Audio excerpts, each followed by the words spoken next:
Good evening, guys. Hopefully, everyone is well. Welcome to the Amateur Footballer Unhinged channel.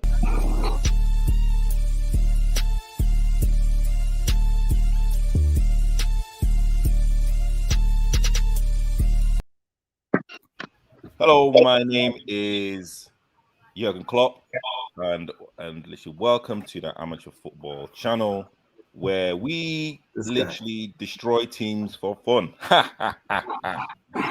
And to my left or right, we have Coach Barry, who's a Manchester United supporter. How you? Crystal Palace, remember? Crystal Palace. Oh, okay, Crystal Palace. You know, we also battered them as well. And at the bottom we have Nana, who I believe is a United fan. Are you a United? Don't act like you don't know. Oh, you know, all day.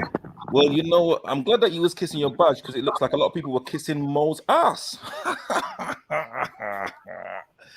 And at the bottom we have Barry, who I believe has gone for a cup of tea. But hey, you know, welcome to this show. You know, initially it was all about Norwich City, but Manchester United are a gift that keeps on giving. So listen, you know what? We're gonna talk about the United Liverpool game again. 5-0, Salah hat trick, Keita and Jota 5-0. What is now going on at United? Is Mo Salah the best player in the world? You know what? Let's go straight with. Let's go straight to like Nana. Nana, what was your overall? Piss off. No, listen. You know what? Listen, you are a United fan. I'm saying like I'm kind of giving you center stage, just like Ollie. So I mean, again, with the whole performance, you look absolutely ridiculous with that mask on. So you might as well take it off and then let's talk. Well, you know what, Ollie's been like wearing like a mask as well. So hey, let's kind of talk about it. Is Ollie the right person for the job? No, he's not. Just like Lampard, just like Rooney, Ollie is not the right man for the job. As simple as that. If we face facts, he was appointed on emotion, not on credentials. If you manage a team in Norway, what was it, Molde? It doesn't mean you can manage and be successful with a team like United in the Premier League. The Premier League is a whole new, ball game, and he was appointed purely on emotion. He's not the right man for the job, and it's about time he gets on his bike and does one. Look at how Chelsea were under Lampard. Look how Tuchel has taken over, and look how Chelsea are playing football. So he needs to go, and he needs to go sooner rather than later. He's gonna, like the game against Atlanta in the Champions League. He's gonna come back from 2-0 down, win 3-2, and everybody goes crazy. It's just paper over the cracks. He needs to go, and needs to go now. But knowing United and the mistakes we made under Mourinho and Van Gaal, they're probably going to keep him to the end of the season. Our best placed, if we're lucky, will be fourth. And for a United fan, that's not good enough. He needs to go, and he needs to go now.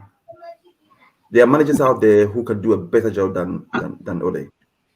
He scored one goal. He's got a goal. Super sub. He's got a goal. 99 won the Champions League. So what? Yes, thank you very much for that Champions League. Please, piss off.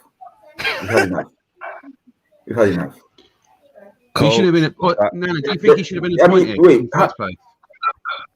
No. Tuchel was there at that time. He was there at that time. Listen, if you give, whether you want to call them mercenaries or not, there are managers around who will take the job with the right infrastructure in place. And United is not like a club where the manager will not be given the money to do the job. It's not like that. So there were people who were there and they chose Ole. Look at the quality in the team that we have right now. Mm-hmm. Look at the players that we have right now. Man United, we've always been high pressing team. We can play counter attack. We can actually hold the ball, play football, break teams down. Now it looks like a team with no identity. It looks like they don't know what you're doing. The passes go from side to side, back, and the long ball over the top, waiting for Rashford or somebody, some individual brilliance to get out of jail. And that's not good enough. Man United is not like a team that I grew up supporting anymore. And it does pain me to say, but I was actually happy with this result. Because you were happy with the result? Listen, deep down, I said last week this week I said at the after the Atlanta game that I wasn't happy. Yes, I was happy with the way that it came at 3-2-1, but it just paper over the cracks. There's no identity right now. All right. Okay. Look at how Liverpool are playing. Look at how Chelsea are playing. Okay. There's an identity. Everybody knows what they're doing. But for United, the ball goes side to side, backwards, side to side, backwards. If Fernandes has a bad game, nothing happens. Mm-hmm. So to let Coach Barry, I mean, as a coach, as a kind of manager, there was like a lot of close-ups of like Ollie's face. I mean, what do you think Ollie's thinking as that game is unraveling right in front of his face? Well, my honest opinion, I'm not going to be disrespectful to Ollie because he's been a great servant for Man United. I think Nana's been a little disrespectful for such a great player.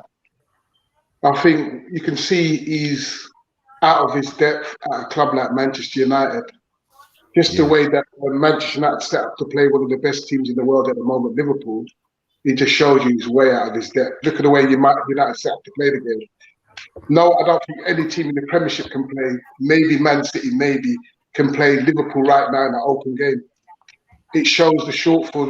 We've lost against Leicester, we should have lost against Atlanta. They ripped us apart in the first half. And then to come to the game and play so open again, it was really poor. I think it was really, really poor. I think Man United's got one of the poorest defence. They've conceded goals against nearly every team this season. They concede. I think it's true. I think many of the players at Manchester United are overrated. I think the midfield is totally wrong. We've got no dominating midfielder. There's no one in Manchester United midfield who gets the ball and controls the game. I don't think we have a player at midfield in Man United that control against Troy Keane and Paul Scholes.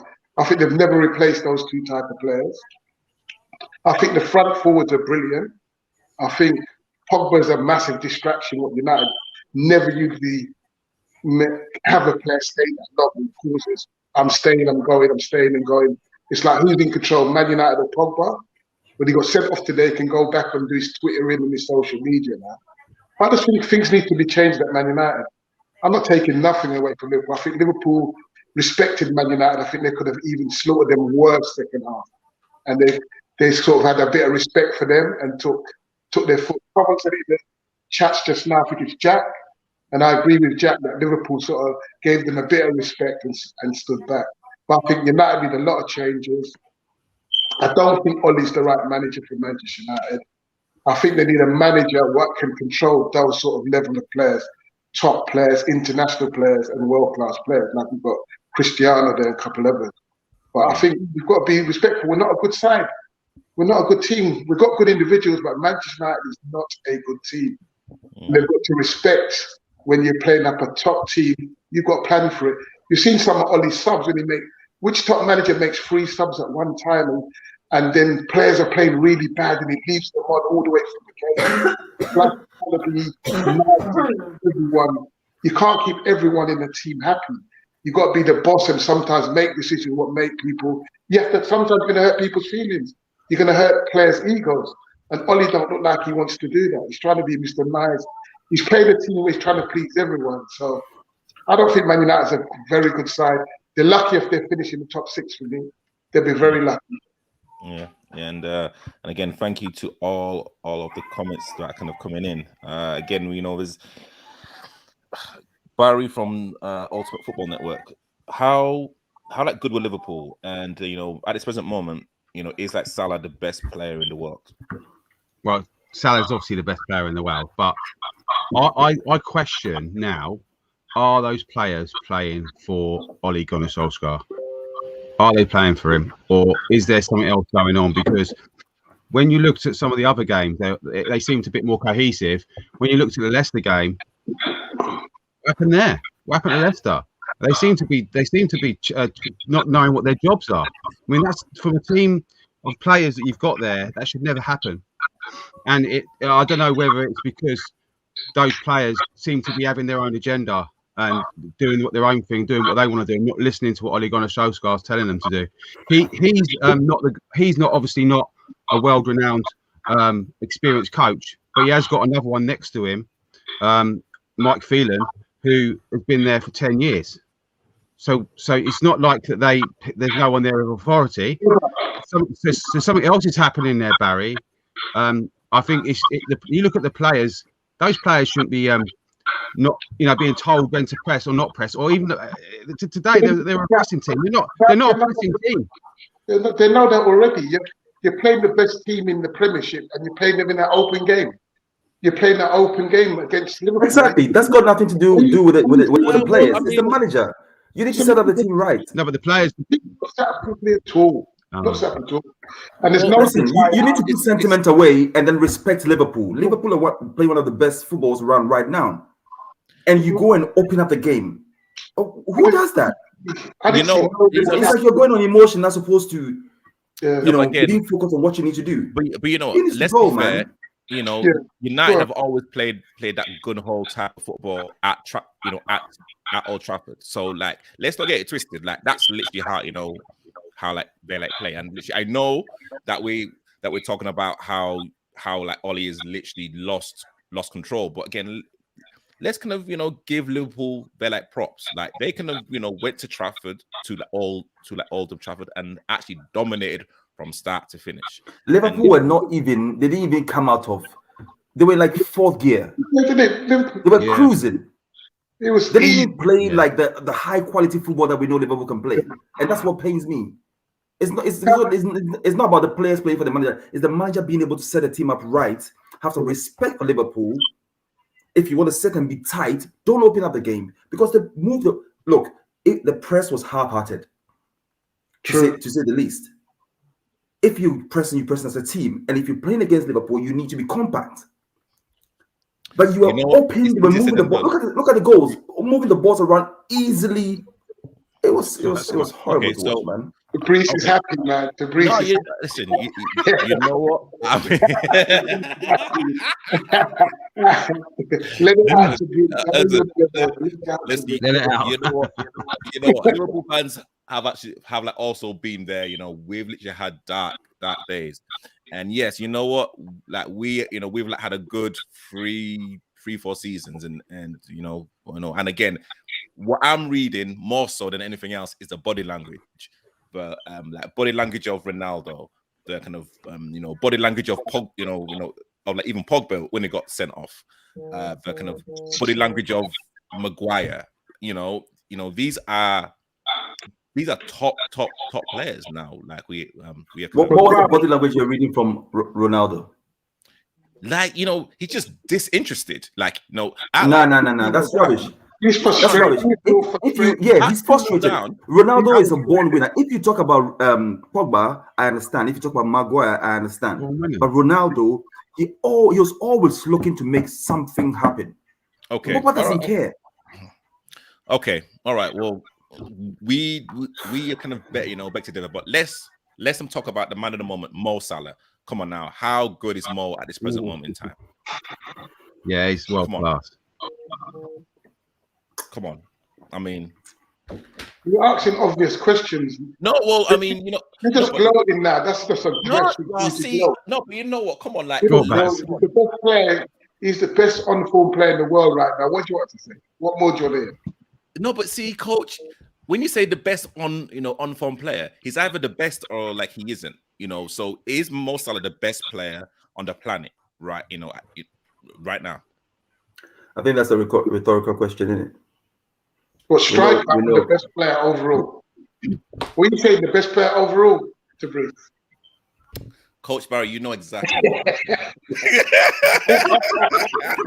I think Mo Salah is always improving, and he is the best forward right now in the world. Nobody comes near him. Yeah, I think it's so easy on the eye. He's like 3 seconds ahead of everyone. He just makes defenders look stupid.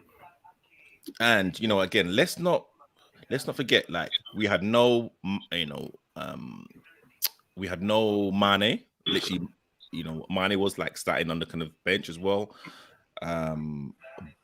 Bobby was starting on the bench, and Matip as well. And again, these like three players, you would think that would actually start in a game like this. But this is exactly my point. This is the signs of a good manager. It's getting the right team out there. It doesn't mean that these are your best players or put them out on the pitch. You put the right players for the right job. Liverpool didn't put a foot wrong today. And they made it so easy, moving the ball about, simple passes. The movement alone was just incredible, and United just couldn't keep up with them. It's either they are pressing high or holding tight. They weren't doing any half-hearted things all across the pitch. They look like they weren't interested. Bobby started. Oh, he was interested. Bobby started. Mane didn't start, but Henderson started. Milner started. You wouldn't think you would think Henderson will start. You wouldn't think Milner will start. You don't. You know what I'm saying? Yeah, I think again, Barry from Ultimate Football. I would literally love to get your opinion about how like good Henderson has actually been for like Liverpool, especially in this game. No, Henson's well, Clark. Well, I think he's great, but I think they do bring him in on, don't they? I wouldn't have expected Hendo to start. Actually, I would have thought they'd started someone else, but he's been I think he's been improving game on game. I mean, but he is one of your most experienced players, isn't he, in midfield? But I think one of these balls he put through for I think it was for Salah was absolutely fantastic. What a pass that was! What a pass that was! Unbelievable. Sublime. And again, literally, I just want to say, I know Coach Barry, we've like spoken about Henderson, and you actually rate Henderson, so literally, I'm gonna kind of give you that. But again, Henderson is the unsung hero. Like he's the one that's literally not even just backing out orders, but again, like he literally commands respect from every single Liverpool player, even Van Dijk, and again, how he just controlled that midfield. And again, Barry, exactly right. His outside of football to Mo Salah, people probably won't talk about that. They will literally talk about the finish. But again, he is so instrumental in terms of how we play. And literally, he is literally our kind of second manager, or literally our manager on like the pitch. He's outstanding. I won't call him world class. I'm not gonna get carried away, but he's definitely up there. I think he could get into any top European team, at this present moment in time. I think that's the type of player what Man United hasn't got in their midfield. They haven't got that sort of player. Remember we spoke about it, to Breeze, that player what does all the dirty things, all the horrible things on your football pitch, all the 60-yard runs back, all them runs back to the corner flags and busting your gut to get forward again and busting. We haven't got players like that. We haven't got players that are busting their gut back and forward, box to box. We ain't got no one who's going to run. They're thinking, do I have to run back again? I saw players walking back. Did you see? There was an interview with Hargreaves on after the game. Yeah, I saw it. He stood back on the pitch because a lot of the United players are walking back, letting their players just run off them and just walking back. No desire, no passion. Come on, man. Things got to change. If you let Herrera go. The manager ain't got no presence. That manager's got no presence. Nothing. respect You let it. Herrera go, Oh no, and then you I keep mean, Fred. no. You know Oh what I my mean? goodness. Like Ollie's got a lot of presents. Great, it's got many presents, and I You're wish he's taking a there for piss. Christmas. Really, Christmas presents, yeah. yeah, Yeah. Christmas presents. Yeah. He hopefully he's there till Christmas. He ain't got presence to be that manager. He's not that type of. I don't think he's got that type of personality. That's not his nature No. to be that sort of person. I Okay, really like. I prefer him to be on the coaching staff. That's what I so prefer him to do. okay, so can literally now it's like Yeah, not I about his agree with that, coaching, it's literally about his presence now. And now we are like talking about his presence purely in the fact that Ronaldo is now back at United.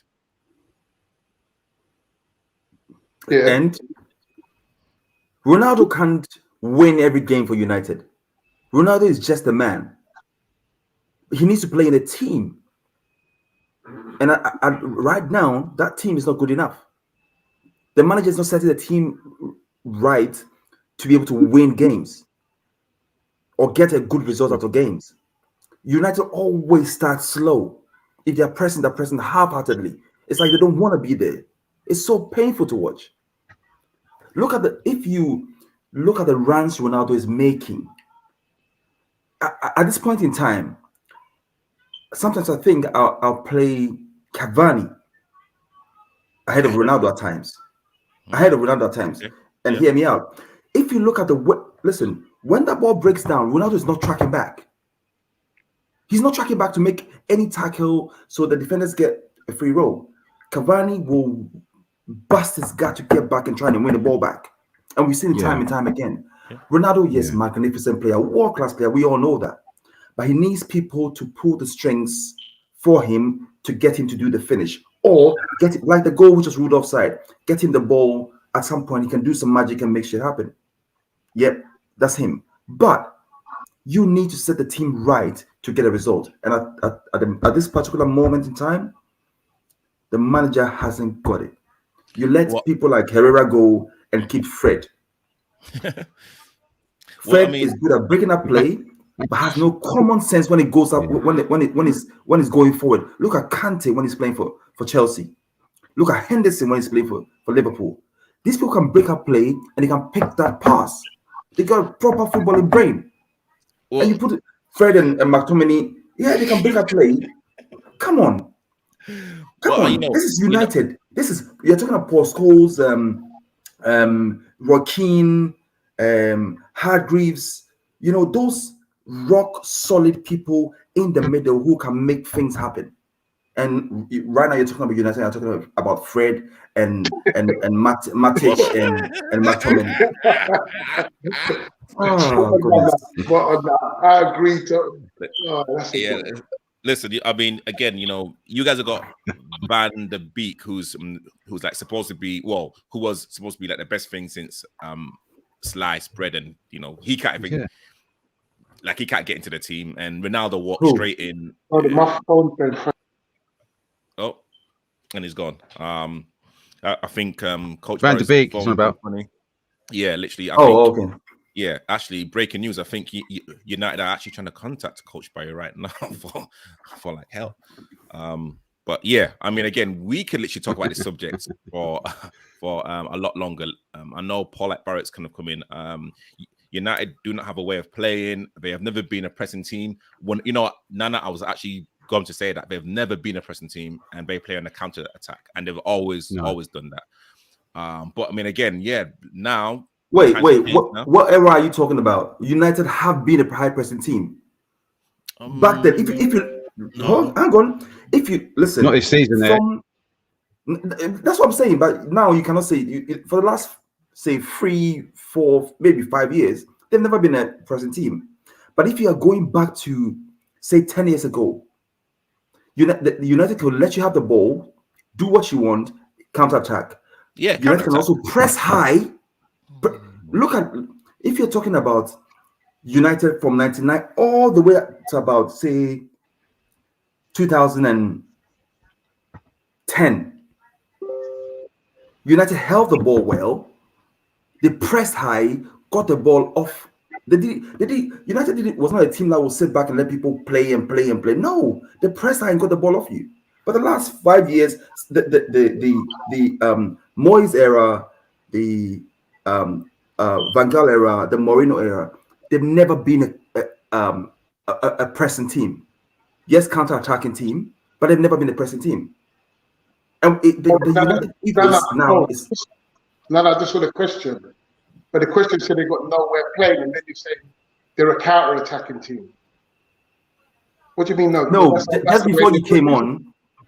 No, we are talking about the identity of United right now. And Tobrice was saying that United have never been a high-pressing team. And I was trying to explain that in the last, say, 5 years, or probably more, they haven't been that. But back when I knew United had a proper identity. Their wingers were incredible, fast-paced, high-pressing team. They got the ball up. They could sit back and let you have the ball. They could counter-attack. But also they could press high, get the ball off you, and score. When United had a ball, every time they had a ball, you thought they were going to score. Right now, United, side to side, backwards. Those days are gone, man. Those days are gone. This is what I'm saying. This is what I'm trying to say. But okay, you can't say they've never been a high-pressing team. Yeah, you know what? I think it's a conversation that we can definitely have to come back to. Thank you to everyone that's watching. We're gonna take a quick little commercial break. That was the Liverpool half hour, wasn't it? I mean, you know what? It was all about United, but you know what? That's actually fine because hey, you know, I mean, 5-0. I'll take that. Liverpool. Listen, you know what? Listen, Liverpool have been in the dugout in the hiatus for like what? It was almost like 10 years, probably more. So, you know, I know how you guys feel. So it's your time. It's your harvest season. So yeah, enjoy it. Right. It's all good. All right, cool. We're gonna the main thing.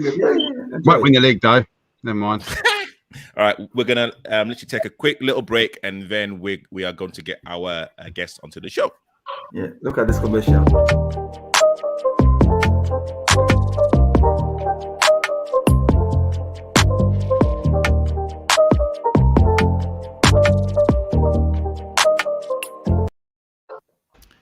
Hey, that was quick. What? What are you doing? I call you out, Barry.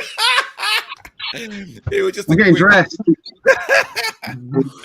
So, thank you everyone that's actually tuning in. And again, yeah, we'll be talking about this United, Ollie, Liverpool, situation. But hey, let's get our guest on. Please correct me if I'm wrong. She's the secretary of East City FC. But you know what? Let me stop talking. I would like to introduce April McGrath onto the show. Hello, April. Hi, everyone. Hi, April. Good evening. Good evening. Thank you for being patient with us. Of course, United has literally kind of taken over the whole world, so we have to kind of quickly. Actually, you know what? Would she love to get kind of get your thoughts about the game?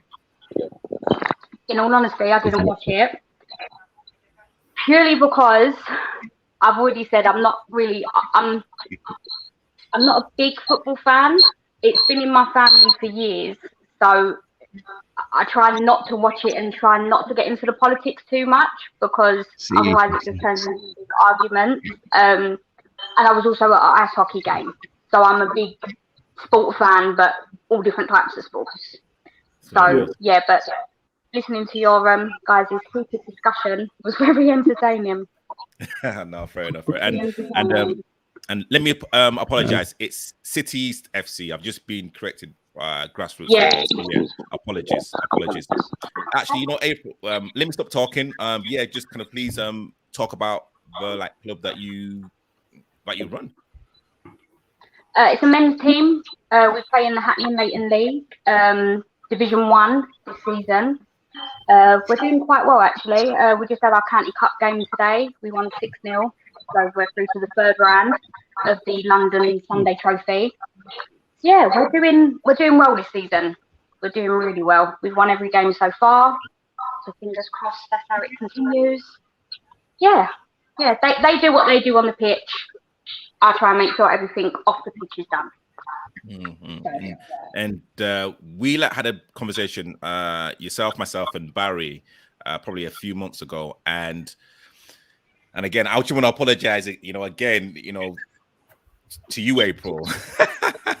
I literally want to apologize to you, April, because when I've said this even on the show when literally Barry said, "Oh yeah, we have someone from City East on." And I just automatically assumed it was a he. So I'm like, oh, how's he doing? And da-da-da-da-da. And actually, when you came on, it's like, oh, shoot, sorry. And literally, I was just literally backtracking from there. I was literally just pedaling backwards. So I mean, how is it, at kind of the kind of open age kind of level in terms of how like people like take to you, and have you kind of had any kind of issues with? It's strange. It's weird being one of these many females. Like literally, I think there's maybe 3 females, like secretaries in our entire league. And then that's why the league asked me to come on and be a committee member as well, because there was no females in the committee member, like as a committee member, should I say. I find the boys tend to respond to me a little bit better. I don't know whether because I've become a bit mumsy or I'm just automatically more protective. I don't know, because it is a gentleman thing, that I find the boys tend to try not to swear around me, or if they do, they apologise. Whereas in the next breath, I'll be the one screaming and effing and blinding on the sideline, and they all look grand, but they still apologise when they do it. It's hard because I come into it not knowing a single thing about football. I've literally just learnt the offside rule. I learned a new terminology today, keep it compact, and I was like, what does that mean? What are you telling them to do? So I'm trying to learn.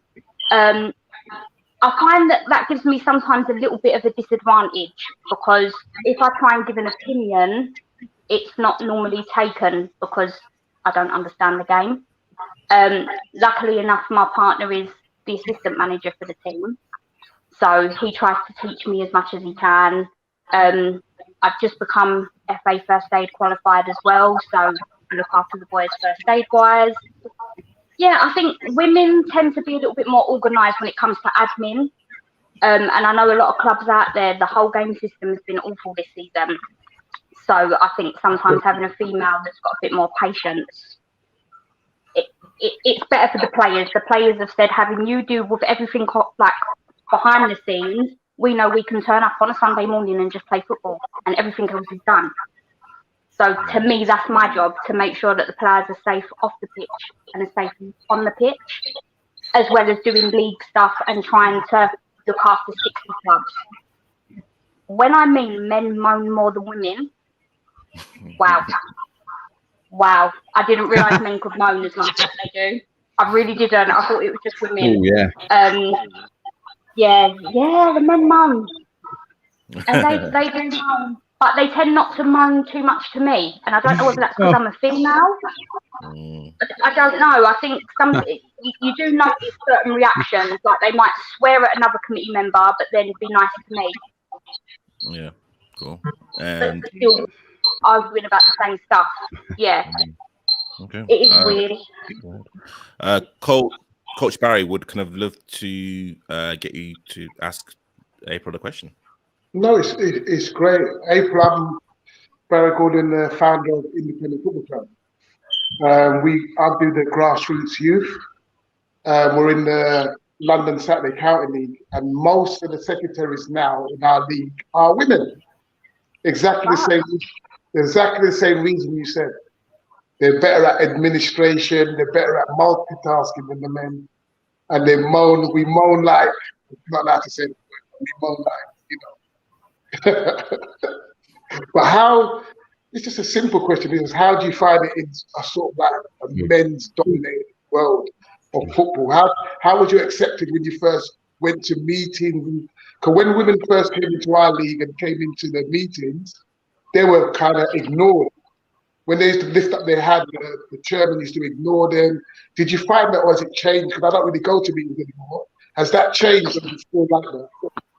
When I first started attending meetings as a club secretary, I found that even if I had an opinion on something, I didn't feel comfortable enough to raise my hand and say, no, this is my opinion, because there were, there's always a handful, I find, that, especially league meetings, that there's always the handful that are always the most vocal. Then you get the group of them that just don't say anything and are just there to have a beer. Then you get the other ones that are just there to pay their debt or to find out vital information for the season. That's a good analogy of it. But then as I found that I got a little bit more comfortable, and the club started recognising me more, I found that I was okay to put my hand up and go, no, actually, I need to ask this question because I know another person on my team isn't going to ask it, and I need to know this information. Then when I become on the committee, I then went backwards and then went really quiet again. And I felt like I couldn't be authoritative. And then, I don't know, I literally just thought, you know what? They're going to have to deal with it. Yes, I'm a woman. Yes, I don't understand football. But I do know what I'm talking about when it comes to league fees, when it comes to the whole game system. And because I've been so helpful in helping other teams, they've been very respectful towards me. Don't get me wrong, there's been a few teams that haven't shown respect at all. And I find that they play the I'm a female card, so I'm too emotional. Wow. As their like defense mechanism for me. Where I've always been brought up, I'm 4'9", I'm so tiny, so my mouth I can use because I've always can see you, but make sure they can hear you. But April, when you talk about April, are you talking about the registrations this year for the whole game? That which has been a total nightmare for everyone. Is that what you've been helping people? It's been horrendous. The full time, the whole game, everything. So you think I've had 60 clubs. Now I get messages sometimes at 3 o'clock in the morning. Can you help me sign this player in time for Sunday? Then I have to help them on their end, and then because I'm assistant league secretary, I then have to approve them on the league end, as well as do my club stuff. So I'm trying to multitask as if I'm running 60 clubs. It's hectic, and my job would be a lot easier if the systems were fixed. And county were more responsive, because sometimes I find I don't know everything. So my only option to tell the clubs is go to the FA. Ask them, because I genuinely don't know, but then they don't hear nothing back for weeks on end. Then I'm getting it in the ear roll that they're trying, and there's only so much I can do as one person. There's only so much another team can do with maybe one secretary or one manager. And it's hard. It's been frustrating. A lot of people at county now know me through my many polite emails.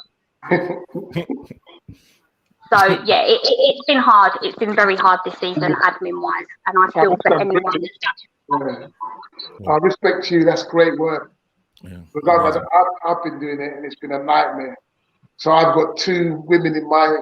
I've got Selena, who works in my club, and I've got Susie, and I handed it over to them. Straight. Oh, dear. Barry, great stuff, brilliant. Great stuff. Barry from Ultimate Sports Network. April, I was going to ask you, how have you found getting referees for your games? Is it improved since we last spoke? So this week we've just done our cups again for the league. Obviously we couldn't do it last season because obviously COVID was still a big thing last season. So we decided to get rid of our cups to be able to finish our league fixtures. It's getting a little bit better, but it's a case of, I don't know where the referees seem to have gone. I know County Cup does take a lot of referees away, but it just seems like all the other referees have just disappeared and have just fallen off the face of the earth. I mean, I did I had a few clubs contacted me, and rightly so. I mean, Jamal at the London FA does a great job. He has to deal with a lot of teams. He does a great job. The only thing sometimes I think is that all leagues have suffered with the less referees that they have. Yeah. So mine was, in our county cup, we have one referee. We don't get linesmen up until the quarters, I think it is, and then we get linesmen. But in the Sunday Challenge Cup, they get 3 officials from round 1. To me, I don't know whether it's just me. I'd go, well, just give them 1 ref like every other cup game has. Then that allows another 2 referees per game to go and do their league games to help the league catch up. Because leagues have to put county first. So they have to let their refs go and say, yeah, go and be a linesman when you could have refed give 3 games or give 2. Or... True. So to me, it just would make more sense if all the other cups have got 1 official for the first couple of rounds. Then just do that. But it hasn't worked out like that. But we have really struggled. I think we need 30 to 40 fixtures a week, and we're struggling to put at 10 due to referees. Not pitches. We've got plenty of pitches. We just haven't got the referee. And I know that we briefly spoke about increasing the fees for referees. Is that something that you're still looking to do? And is that something that referees are now kind of probably more interested in? I mean, we done it last season. We upped our fee to 45 instead of the standard 40 to try and get some refs to come over. It worked. The only thing that we're finding this time is a lot more referees are on promotion, especially the referees that we use. They're going for promotion. So regardless of that extra £5, if they've been called to do a county cup game, they will take that because it goes towards their promotion. So even if we was to raise the fee, sometimes I think you're only going to get the odd referee every now and then. Then it's the dilemma of, do you keep asking clubs to pay more money each week when some clubs are struggling to collect subs just in general? Some clubs like us, we haven't got a sponsor. We go by the players paying. So if we've then got an extra fee of having to pay referees more money every single week, if you add that up over a whole season, it wouldn't help us. So it's an option, but it's hopefully something that we won't need to do. I'm hoping that it improves as time goes on. Cool. Nana, would love to get your question. Hi, April. Just want to say congratulations on your role. There isn't a lot of women doing this role, so kudos for all the work that you put in. As a referee, I can confidently say that I can tell you where the referees have gone. Over the last few years, COVID hasn't made it easy, but there's been so much abuse to referees that people don't want to be referees anymore. Yeah, we've lost a couple of referees, a couple of incidents. Yeah. So. I know for a fact that the FA are trying to push referees through as quickly as possible, but I mean, for you getting promotion referees, it's a double-edged sword, because you can get decent referees who want to go up the ladder. However, they can be taken away by the county for county cup games, which sometimes you will get, unfortunately, mercenaries who want to come pick up the money and go home instead of actually enjoying the game and doing the game and giving a good service. So that's where the referees have gone. But if you ever need referees, I'm also the assistant referee secretary for the South West League. So just you can take my details from Tabriz, and hopefully we can sort something out for you. If I know in advance that you're looking for referees, hopefully we can try and get you some. That'll be good. But yeah, well done for the work you're doing. It's not easy. in this field with so many egos, so many testosterone No. going about. It's not easy. So well done. Thank you. And let's kind of talk about the league. So it's the Hackney League. Hackney and Leighton. Hackney and Leighton. Where where like would you say rate the standard of the league compared to other leagues like the Upton, Bromley, Croydon, etc.? Because we have all our home and away games at Hackney Marshes, it's not very often that we get to see clubs from that's why I pushed for my team to go into County Cup, because then it gives my lot an opportunity to face teams that we would never face, that we would never meet, and it gives us a chance to go and see different venues. I have found that there is a hell of a lot of politics in football, in league. That I went in very blind, very naive. I just assumed everyone would be straight down the line, but I found it's not like that. I actually went to go and watch last season the London Cup final against Selhurst and B-Star Young, I think it was. And I got to meet a couple of people from Orpington and Bromley, the Westfleet, I think it's called, is it Woolwich and Eltham? Yep. And they were so welcoming, so welcoming, until they found out I was from the Hackney and Leighton League. And then all of a sudden it was, oh, you're from there. I'm like, there's nothing wrong with us. Like, I never give you that impression. I haven't, for some reason, Hackney and Leighton have got this tarnish that we're all a bunch of thugs, and if you come to Hackney, you're going to get stabbed. Like, I don't get it. I live in the area. I know it's not a great area, but that doesn't mean that our Sunday League teams all carry knives in their football bags. Like, it's ridiculous.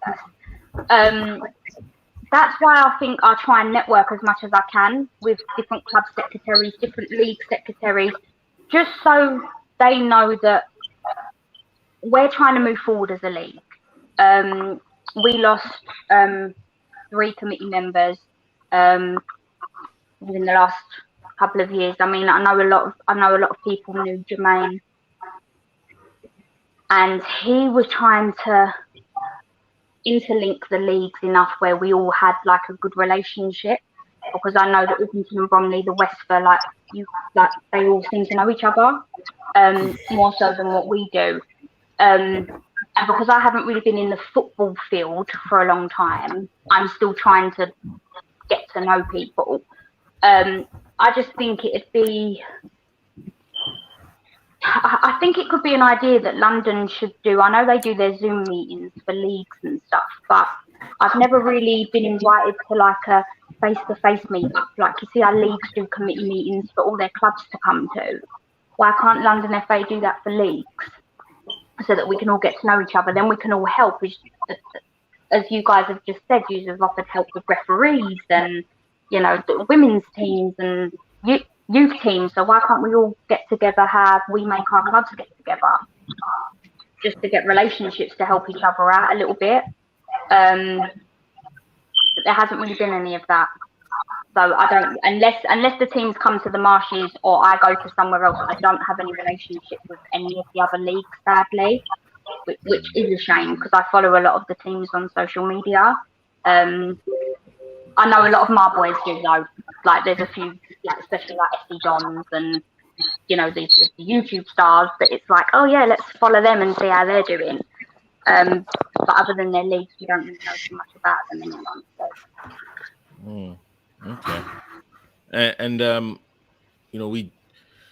I know that we kind of touched upon the subject right at the beginning, in terms of a lot of the players look at you almost like, as the mother hen. I mean, how important is it to you, for you to literally keep all of your players safe in and outside of football?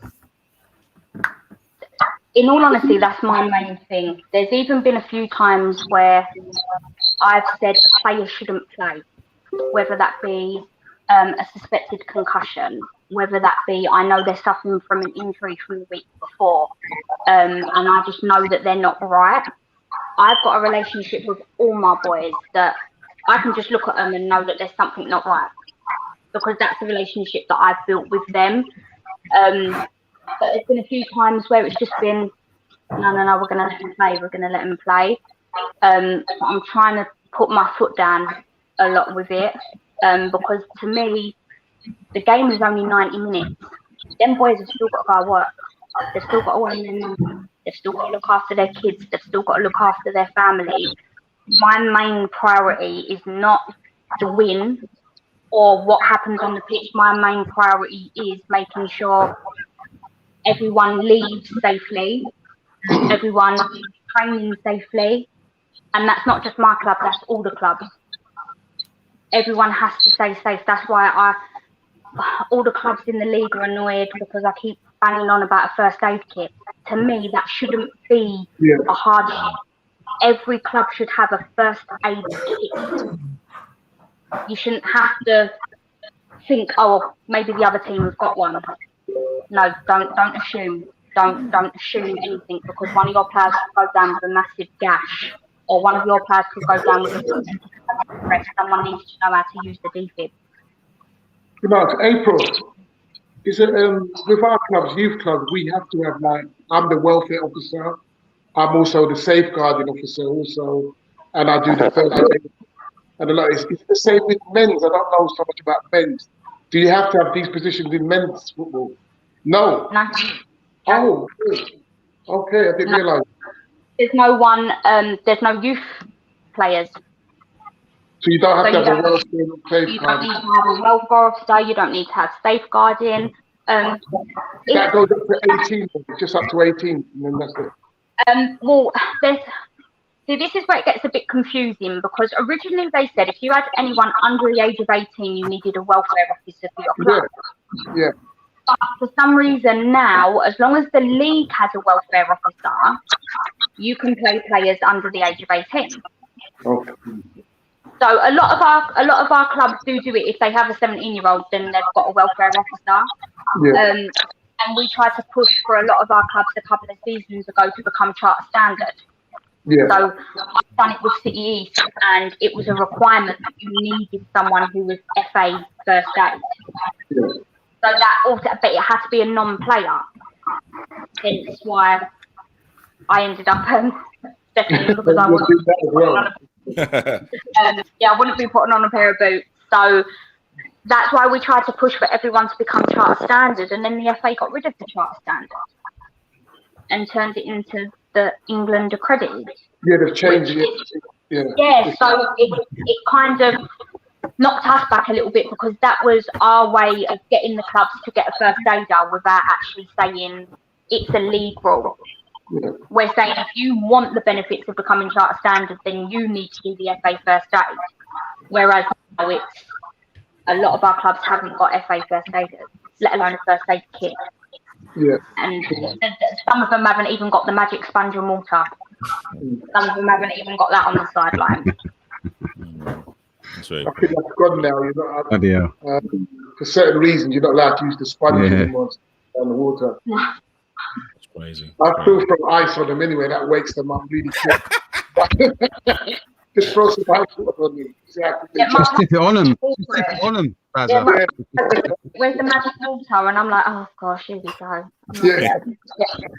Oh, that. But honestly, April, thank you for coming on. But before you go, can you please give your details out there to kind of anyone that's kind of listening, and also as well, what's your objective for this season? To win. Plain and simple, to win. We're doing amazing so far. And you know what? It's not even so much just the winning. I've seen my boys, because we've had to face a lot of difficult scenarios since COVID. We've had to deal with a shortened season. We've had to deal with losing our title because the season was null and void, then regaining the title, then getting promoted eventually. We had to deal with all of that, and noticed that my boys have literally gone from boys to men. They've literally grown up, and it's shown on the pitch as well. They're playing such higher levels of football now. So my objective is to try and get them recognised how I feel they should be. Okay. And I think the only way we can do that is social media. April, is it a young side? Young side. We vary. We've got from 17 up until I think our oldest player, and he's going to kill me, I think is 42. Oh, okay. So we've literally got all ages. Yeah, literally. Yeah. We go from youngsters. From youth to cradle to the grave. Yes, literally. So yeah, literally. But like I said, I don't want to be like, oh yeah, go follow City Youth and plug them. But it genuinely is about my team has done well, so I think they should be their props. So we've just started filming our games. We've just started doing like a TikTok, a Snapchat, an Instagram, a Twitter, a Facebook, trying to cover everything. A YouTube channel. Yeah. At the just got to plug that in there. I wanted to say thank you for you guys as well, because finding your show, I've learned a lot more about football than I wouldn't have learned just being where.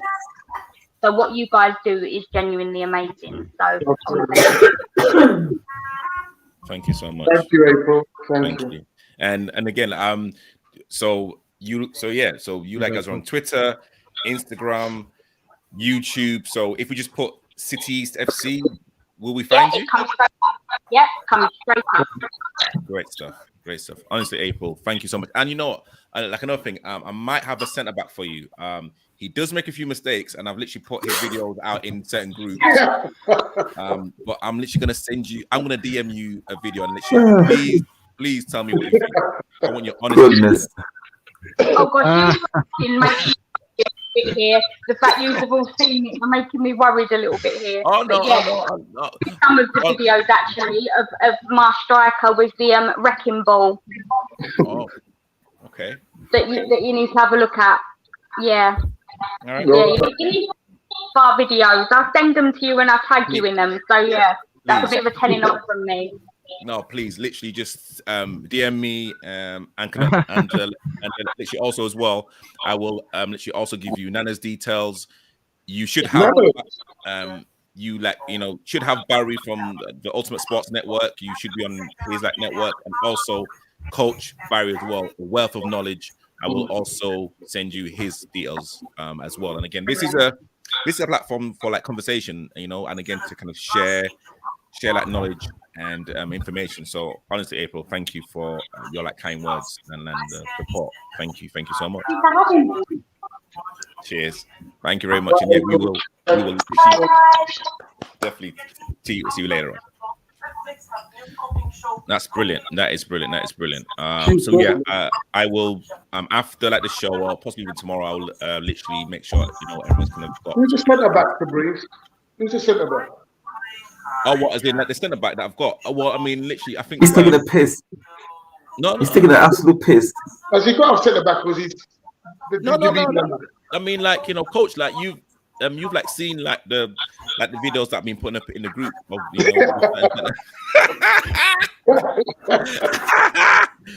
oh dear. Anyway, all right. So before we go into our last segment and also with our next guest, we are gonna go into another advert. And Barry, I promise you, it's gonna be a lot longer.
And we are back, and again, thank you to all of the comments, and thank you for everyone that's been viewing the show. And again, thank you again to April from City East FC.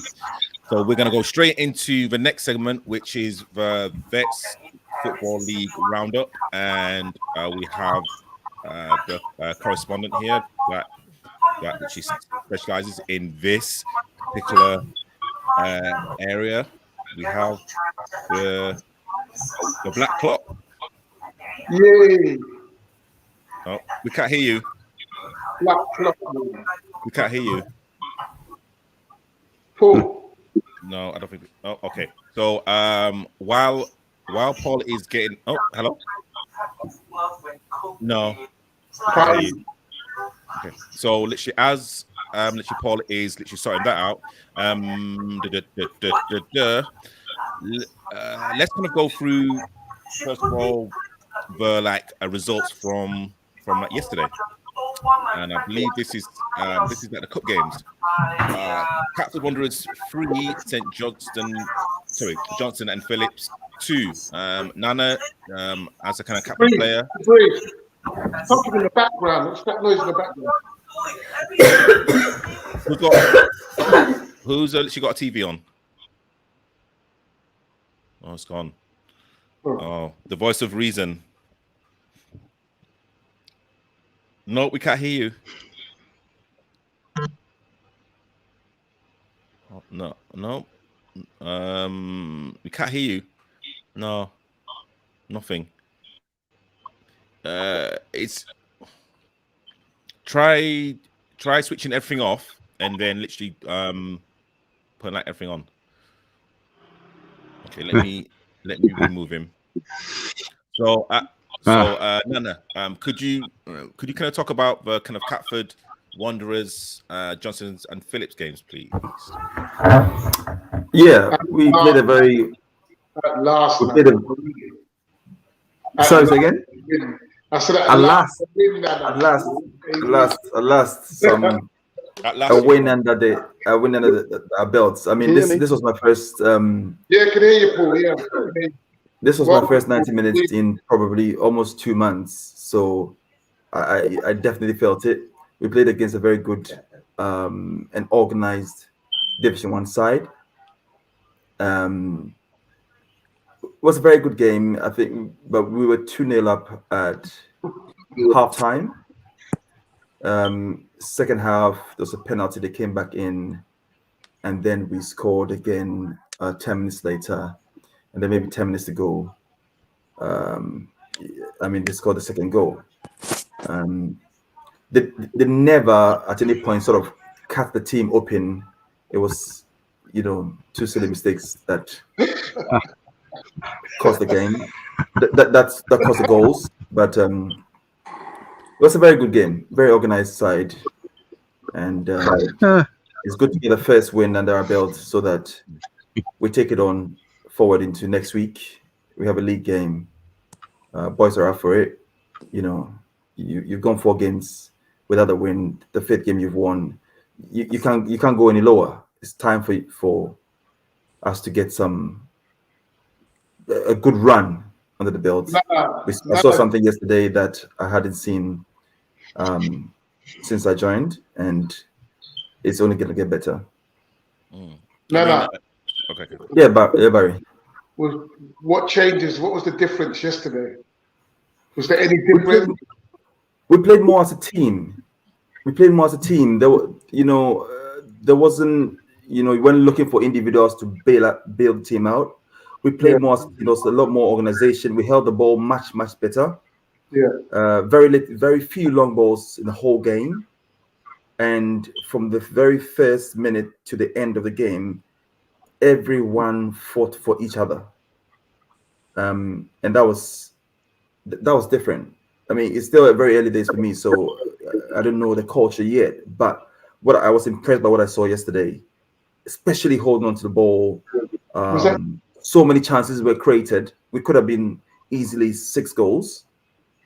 Minimum. Who was that? Johnson you played? Yes. Johnson and Phillips, Division 1. Johnson and Phillips. What division? Division 1. Division 1? Division 1. Division Yeah. 1. They're actually doing, again, I think Johnson and Phillips, they're a bit of a yo-yo team. But I mean, again, to be absolutely honest with you, I didn't think that like Catford was actually going to win. I literally said that Johnson and Phillips were literally going to win that game. Purely on the basis of your league run. Very, very disappointed. I mean, I actually did say that Catford would be thereabouts. And yeah, I didn't see that result coming at all. Yeah, I think there's a lot of partnerships being happening at the moment as well in the group. It's still it's a new team, basically. I think that's about 6-7 players who new in this team. So you're bound to get to that point where you eventually fine tune and get a team going, as opposed to a bunch of individuals, very good quality individuals coming together to play football. You see what I'm saying? So I'm positive we'll get there. Cool. Black Clock, hope you are well. Thank you for coming on to the show. We're kind of love to get your thoughts about how like the team that you coach played yesterday. Well, independent vets. We played Leone Stars in a league game. Good opposition. But what I will say about our boys, it was a very grown-up control of a game. Pressing, winning the ball high up the field, producing many chances. It was physical at times, and the team stood up. They sort of played into our hands with playing the long ball, and the host of this program played a very, very good game. Very good game. Oh, good.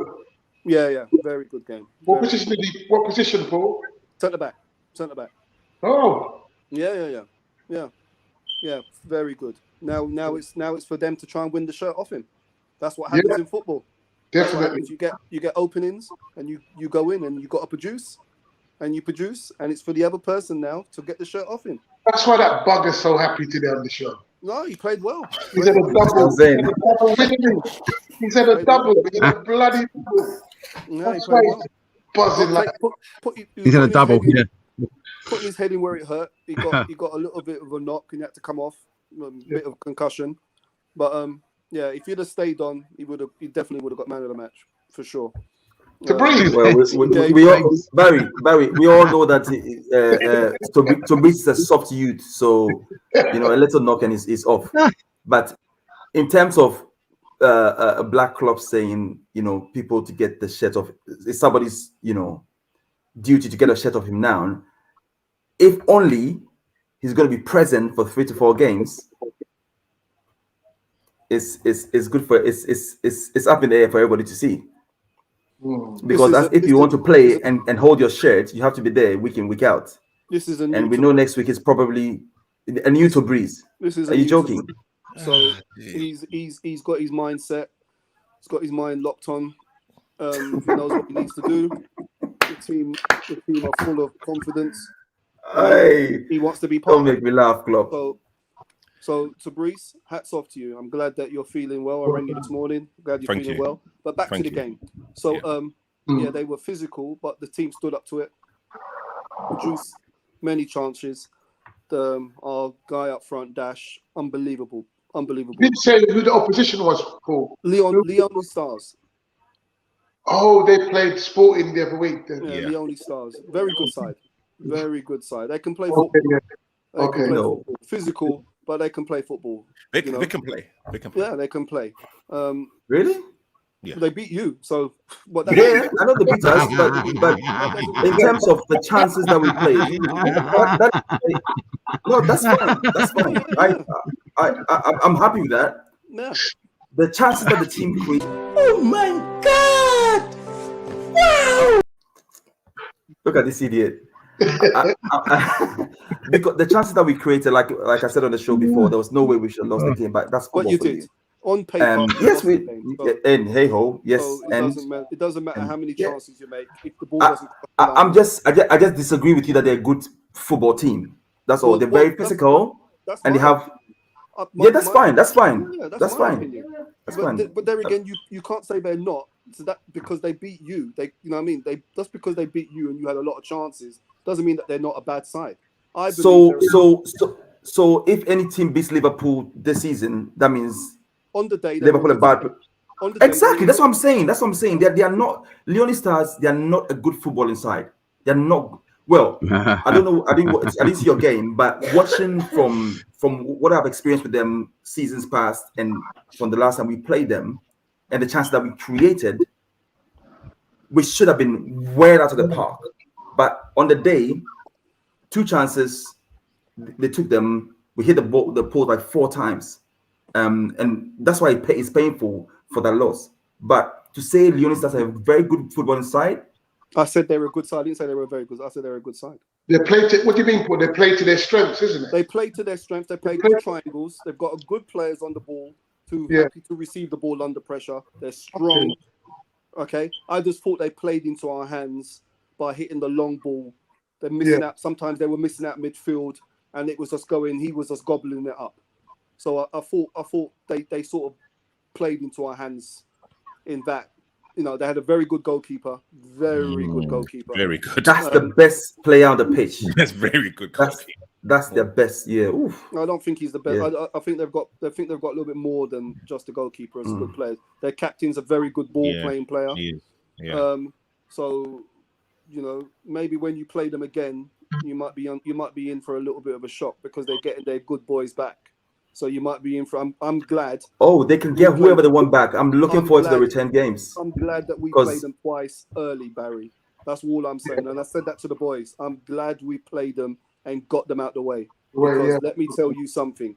That team are gonna take points from other teams. Am I wrong, Tabrice? No, you're actually not like wrong there. Good players back, and you definitely 100%. You can see it. 100%. They're going to take. I'm glad we've got them out of the way. So anyway, forward played out of his skin, Dash out of his skin, took the hits, got up, dusted himself off, and got on with it.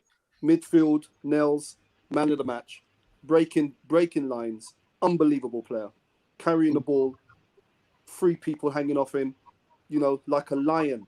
Well done, Nelson. Absolutely quality. I mean, so on the here. Yeah, every player, as I said, I didn't even have to rant at halftime. Every single player stood up and was counted. That, as I said to them, that sort of game wins your leagues. Sort of game wins your leagues. Simple as that. That sort of game wins your leagues. That is confidence, 100,000,000%. Well, some people are saying Dash is man of the match. He scored 2 goals, but Nels. It's about opinion. If this guy had stayed on, sorry, Dash was man of the match. Sorry. If this guy had stayed on, he would have got it for me. Yeah, he would have got it for me. Thank you, Paul. I mean, you know what? I think. Sorry, Dash. You was man of the match. I think what it is. So there's been 2 standout games for me. It was the Wallingham game in the rain and yesterday's game. Yesterday's game, you could see the character of the whole team. It just felt different. Away from home, pretty far for like a lot of people. Not the best pitch, Paul. I mean, I know that you're probably going to talk about the referee, but I mean, again, it was a battle that that we had to win in every single department. Yeah. Again, Nelson just he honestly yesterday's game, he was maybe 2 or 3 steps ahead of everyone in terms of phase of play. He's just got a footballing brain, and just seeing him play is just something else. I don't know if you've ever done this, Barry, where you're playing a team and your team is winning, and you put yourself in the other manager's boots and say to yourself, how would I beat my side on the day? Yeah. I did that yesterday, and I couldn't figure out how I would beat us. To be honest, I couldn't figure out how I would beat us.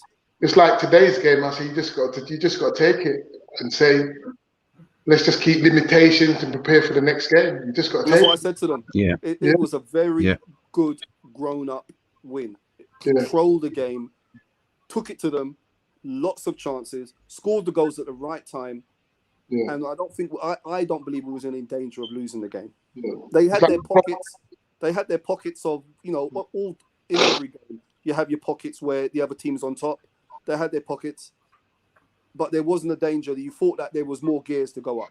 So do you think that's our best performance, Paul, this season? Is that the club's best performance this season? I missed the Wallingham game, and I heard the Wallingham game was a very, very good game. Again, physical side and the conditions. Where they've had to dug in, that's deep. Yeah. What do you think, Bruce? As I'm saying, I don't know. I mean, both of the games are kind of different, but again, it just shows the character of the team more so than anything else. Both performances, I wish both performances were like films, because again, you could look at every single person, as a man, and just think, wow, that was when everyone was just fighting for each other. So who was Tabriz? Who was your partner in? Who was you at the back with? I was with Townsend. Oh, okay. Yeah. Townsend. So the back line played well. I mean, the whole team, the whole squad, with everybody that came on, that slipped in seamlessly. So it was a very, very good performance. Very good. And the kind of question to Nana and also to Paul. So let me say to Nana first. How important now is it to use the win that you kind of got against Johnson and Phillips and now take that into your kind of league form now? It's everything. Like I said, I was happy what I saw yesterday. I can't stress enough how young this team is in terms of people coming together to play. So there's still going to be a lot of fine-tuning that need to be done. But slowly the organization is there. The desire to win is never in question. So 4 games without a win is for me, is my worst run ever in football. So you can't get any lower than that. You're like the Norwich. You're like the Norwich. I'm sorry? You're like the Norwich. Out of their depth. Out of their depth. You still need that league win. You still need that league win. Yeah.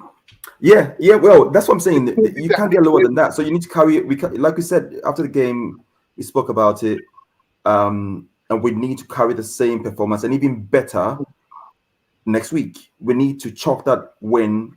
We need to put a run of games together now, winning games, because I'm there. So what I see, this team coming together and playing good football, I pit them against any team on the day. Any team in the league on the day. I saw something different yesterday. It's a big statement. Hell yeah! I'm telling you, there's some really, really, really good players coming together, but good players coming together and not playing for a long time, as opposed to people playing together for 2 years, 3 years, 4 years. It's a totally different ball game. Who have you got next game? Let's just focus on who you got next. Seagas. Okay. Independent beat them in the final 4-2, isn't it? Don't worry about what we did to them. So I'm not worried about what you're doing. I just said Independent so I can bring it in focus. So don't get on your high horse and start chatting nonsense. Well, no. You shouldn't be saying what we did. We're top of the league. We haven't lost a game. So my interest in 4 is. I don't care about Independent. All I'm saying is I was bringing that team into focus so that people will know which team we're playing against. That's it. My interest in 4 is, Barry, is they haven't won a game, and as far as I'm concerned, they're in 2nd division again next season. They're not going to win it. They're not going to get promoted.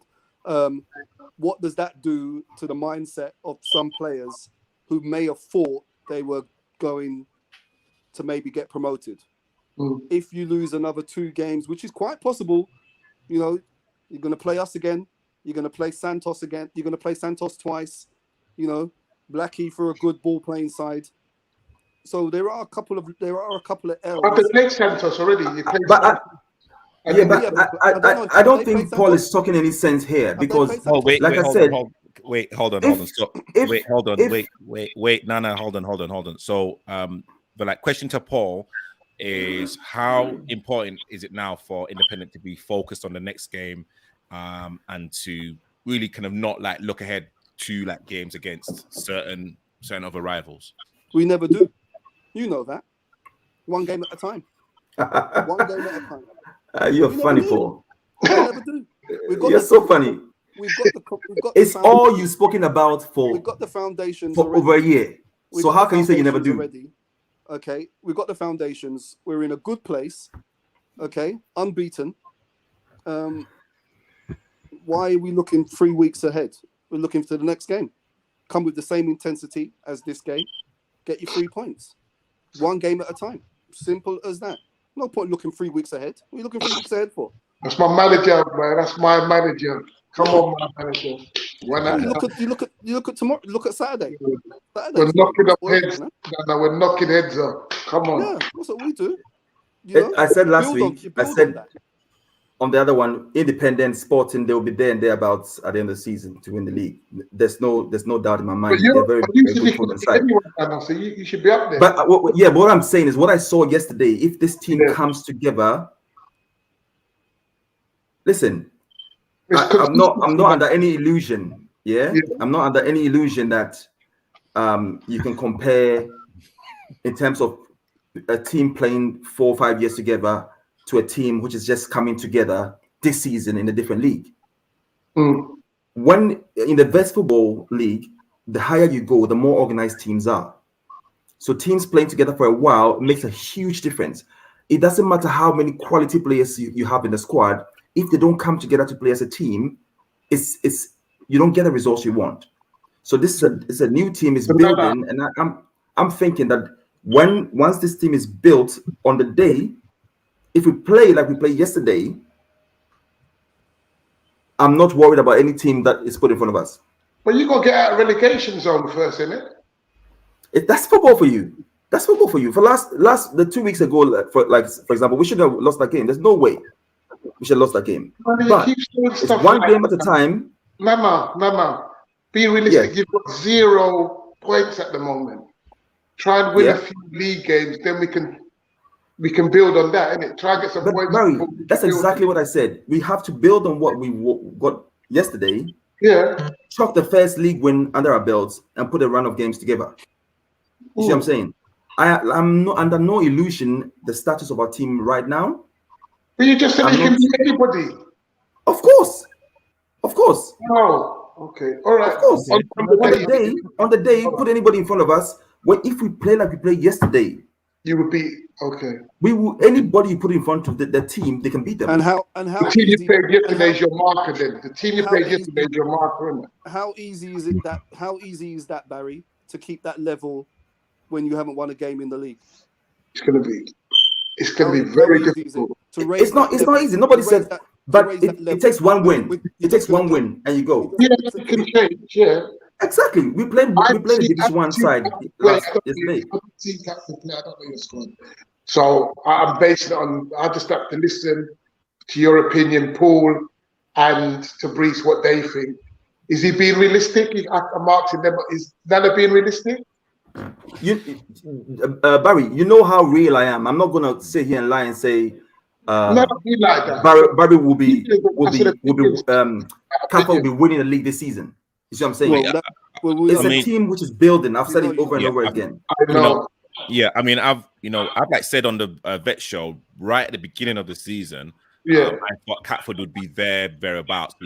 I thought they'd be at least be in the mix. I was like very probably the result that surprised me the most was the Leon Stars, because at that time, I think they haven't won a game. Exactly. And literally by them beating you, I was like, wow, okay, you know what? There's something happening at Catford. I don't know what. But I mean, again, to Brees, we played Catford. They've got good players, though. Catford's got good players. But Barry, really, really good players. Barry, if you watch an independent game, you can have good players. Any of the goals were Catford carved out in terms of. You can have good players. The goals. It was silly defensive mistakes that cost them that game. Also, could be a way of playing that could be a problem. That's all I'm gonna say. It could be a way of playing you know, that could be a problem. Yeah. Yeah. So okay. All right. You know? You're going to meet again. The two teams will meet again anyway. Yeah, we'll meet again. We'll meet them. We've got one more game against 100%. them, so we'll meet them again. You know what I mean? 100%. It's extra pressure for them because every team that looks in that league now thinks, oh, they took their second and bottom, you know? So every team is expecting to get points from them. That puts extra pressure on them because every team now is expecting to win, to beat them because you just look, you know. Yeah, I love that. I love that feeling. You can't help.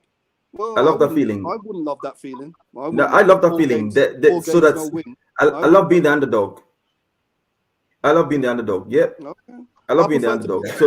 Because when you prove teams wrong, Johnson and Phillips, they came yesterday thinking Division 1 side. We haven't won any game, so they're going to play off the first half. They've lost 3 games. Johnson have played 6 games, won 3, lost 3. So they're not in the top. I'm saying they're Division 1 side. Don't Defiance. What do you mean doesn't matter? Yesterday as well. Defiance are dead right now. Defiance have lost so many other players. Just what you said. You just said they were first division side. Yeah, but you know the team. You know the team. Defiance are dead right now. They've lost so many of their best players. Defiance are a dead team right now in Division 1. But the point I'm trying to make is I love the fact that teams come and will see our result and say, well, we haven't won any games. So, yep, come and take the come. Just come. No, you lot will definitely beat teams. 100%. I have no doubt in my mind. I can't compare ourselves to teams like Charcoal or Sporting or Independent right now because they are in a different league in terms of they've been playing together for a while. They know each other very well. This is a new team, so there's going to be bumps in the road as we build this team. What I've seen in terms of players, what only yesterday the commitment to the cause, it was different. So in 90 minutes in any game, if we play the same way we played yesterday, teams will find out very quickly that there's a reason why. For example, Tobias was saying that Catford will be there and thereabout. There was a reason why. There's very, very, very good players. So we'll see how that goes. Barry from Ultimate Sports Network, you've been very quiet listening.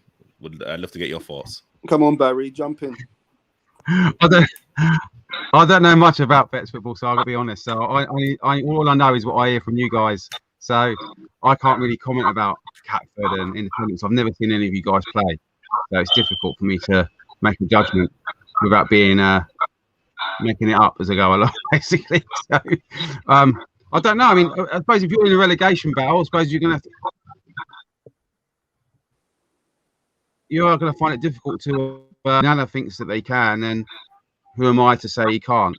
If he's got that positive mindset, he might be able to do it. I was going to ask Paul. Where are you guys in the league now? And where was the team that you played yesterday in the league? Where were they? We're top of the table, and Leone Stars are. I'm gonna tell you. Let me check. Third. I think I've. Are they third? Let's have a check. So that's the table. So as we speak right now, Independent are first, Sporting second, Seagas third, Blackheath, Cray Wanderers. London South B, Learning Stars are 7th, Wallingham, Bow Street Runners, Catford, and then Norwood Lakers at the bottom. Yeah. They're 7th. Yeah. But Huh? Where do you think you're going to finish? Oh, I believe in my team. I believe it's out of us and Santos. You know, I think those 2 games, you need to get Sky Sports down there to film them 2 games. Really. I think it's going to be a joy of football. Both teams play good football. I think it's going to be great. Great day out. We know each other. There's good banter, proper football banter between both clubs. But both teams can play football. Both teams, and there's a big prize. Once you've got the foundations down and you've got the points in the bag, it's very hard now we do it most seasons. We can chase teams down. We can put a run on and win 12 games in a row if you've got games in hand. So, but you have the top team of what got their points. They might have 2 games left, and we've got 5 games in hand. We can win those 5 games and put the pressure on them. I'm not too sure these teams in that division below us and Santos can do that. We've got the points in the bag, us and Santos. I think maybe there's one more that might join the group, but I doubt it. They'll have to be a very good team. They'll have to be a very good team to join that group. I think it's definitely out of us and Santos. I honestly think that it's out of us and Santos. And you've kind of mentioned Paul, and I think Nana's mentioned it as well, on this show and other shows as well, in terms of how I'd say how close the community is regarding football. And again, like, you know, you've like said, Paul, in terms of like the banter between a lot of the teams. Let's say Santos right now, you know, Santos were on last week, and you know they were kind of talking, you know, as if they were literally like the main team in this. Good banter. Well, no, at that moment in time, they were top. They've won their games, so of course they should push out their chest. I'm doing exactly the same thing tonight. We're top. Next week, we'll still be top, but we still, you know, they should push out their chest. So I'm love that. The community with certain teams is great. Leona Stars had an incident last week with one of their players. He's okay now. When we heard, we contacted them and we said, you know what? We want to do something before kickoff. We want to join together and maybe say a prayer for your guy. Because in the end, it's just football. It's just 90 minutes. Nobody knows you on a Monday morning, as I said to a certain person. Nobody knows you at the bus stop on a Monday morning, you know? So we joined together at half circle and we clapped. And the most amazing thing was, Barry, the player came to watch the game, you know, and walked around and shook our hands. It was really a moving moment, you know what I mean? Because it was a serious thing he had. He collapsed on the pitch. You know what I mean? That's what football's about. That's what football's about. It's vets football. None of us are getting paid. You have to pay your money. You know, them sort of things. I love that. I love that. And then when the game started, it was full on, hard, dirty tackle. It was hard. After the game, everybody shook hands, hugged. We went on our way. That's how I love it. You know what I mean? Don't worry about the banter on the side. Yeah. Don't take it to heart. It's just banter. I'm trying to get a little bit of advantage for our team. Simple as that. After the game, I'll shake your hand, hug you. We'll have a drink in the bar, and we go about our business. Simple. That's vets football. Yeah, no, I can definitely echo that. When I came off, I was slightly dizzy. I knew where I was, but I just wasn't right, and I believe it was their captain and a couple of their players came over. Yeah. What happened then? And I literally went for a ball, and I think it was his foot or his knee or something literally caught me on the side of the head. And initially, when I kind of landed, I couldn't see because I think mud was in my eyes. So literally, that was my biggest. I couldn't open my eyes. And then literally, when I finally opened my eyes, then I just felt a little bit, you know, you just know that you're not right. And I remember there was a few players that came over. The captain came over from the other team. Yeah. And I managed to stand up, but the moment I stood up, I felt so just dizzy. I was literally all over the place. So then I went back down. But again, you know, exactly what Paul said, like, you know, everyone, you know, kind of got me off the pitch. They kind of literally gave me some advice in terms of what I should be doing. But then within 5 minutes, Paul was slating their right like winger, absolutely crucifying, like they're like swearing, and it was just literally it was literally just going at him, and literally that was about 2-3 minutes after I've literally come off the pitch. So again, that's kind of literally how football is, and especially at vets as well. You know, hey, like we all have to. Some of the banner in the text is so real, isn't it? Some of the text it's just funny. He's trying to Fabricius tried to speak about football. Oh my God. You guys are Well, no, I merchants. mean, yeah, but no, I mean, again, as I've kind of said before, I mean, you know, it's a very competitive league. Again, Division 1 is going to be very competitive, you know, and again, there's like now a huge appetite regarding vets football. We've got like London Vets Cup, and all of the cups as well. So again, you know, long How many may cups are we continue. in? How many cups are we in? Two. Are we? Two. Are we in the London? Are we in the London Cup? Paul? Yeah, we're in the Fabricius sponsored one, isn't it? London and the league. No, the London and the Beckenham.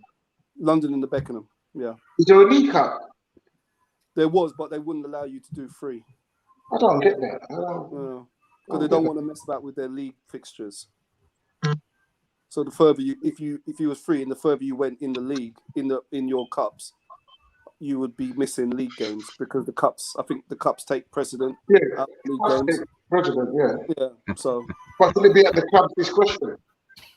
So Reese, you're full of shit, you know. You know what? I like how you select the messages and go through them and put the right ones you like there. Listen, Yes.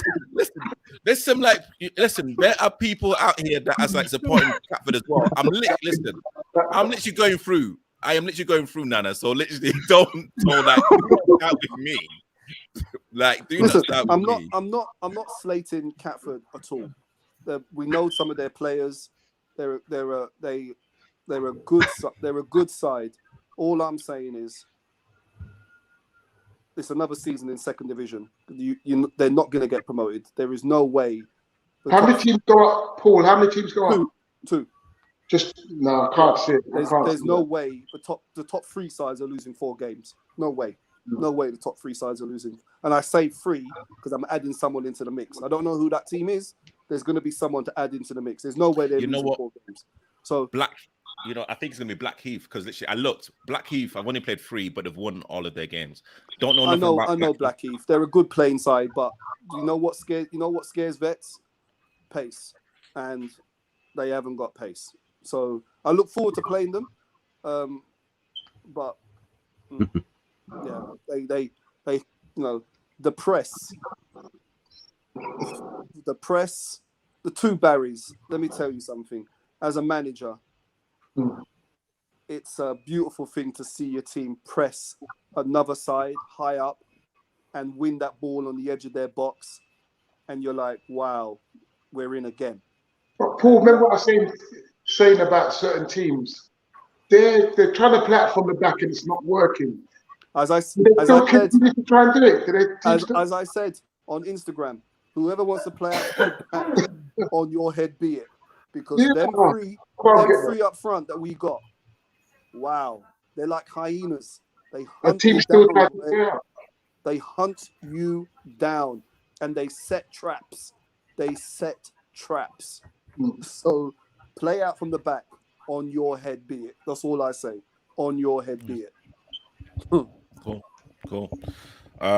Paul, thank you for kind of coming on and literally being part of the. Nana, we'll see you. We'll see you again. Hopefully, you're not near the bottom, but we'll see you again.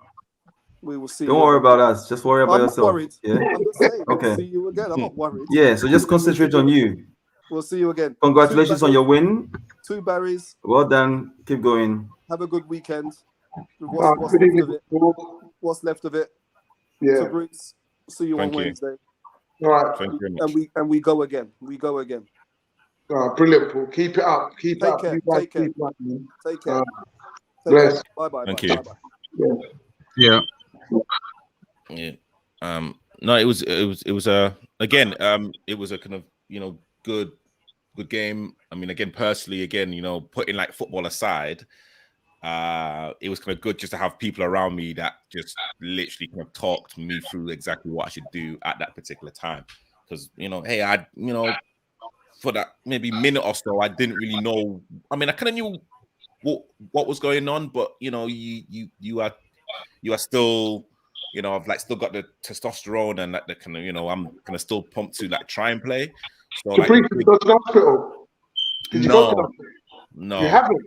No. You know you're meant to go and have a check, don't you? You're meant to have a check. You should have had a check. Because you said you was concussed. You're meant to have a check. That's why he's chatting so much shit. No.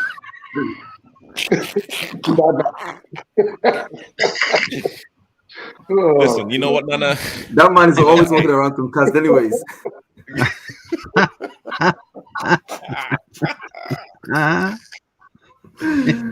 You know, I mean, it was. Listen, it was.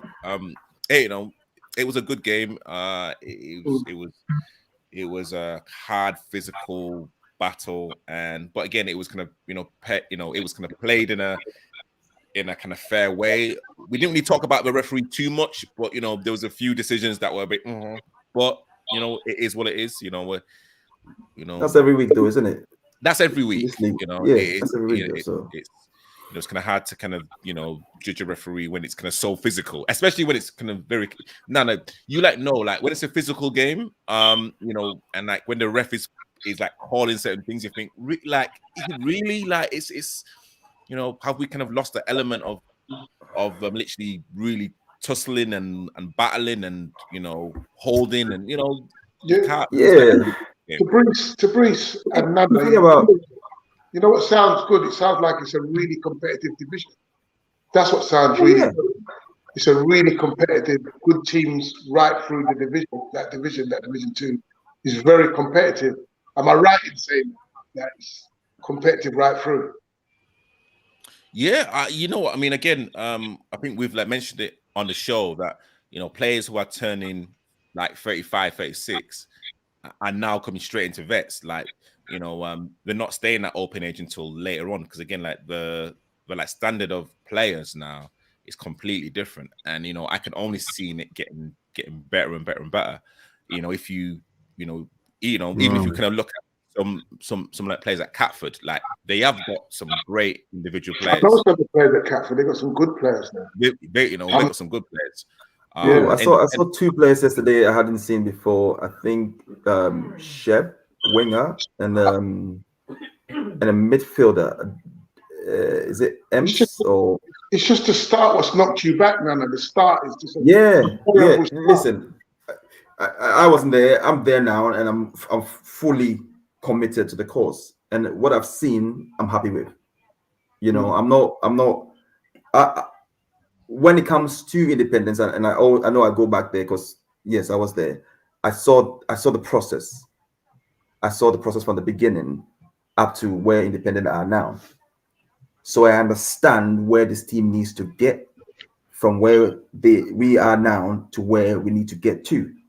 And in terms of individual players, very, very, very good individual players, on both sets of teams. So it's a matter of just going forward. What about independence? They've got such a lightning strike force. Oh hell yeah! There's a problem for. Can your team contain that sort of level of forwards? We are yet to find out. We're yet to find out because again, like I said, it's building. From what I saw yesterday from the forward line, Johnny played brilliantly. I think Shape was a winger. He didn't put a foot wrong, beating people just like Nino. And then the midfield is left-footed light-skinned guy. Again, I think his name's Ems. Again, didn't put a foot wrong. So all across the pitch, there's quality. It's bringing that quality together, which will turn things around, and that's what I believe in. Independent, on the other hand, like you're asking,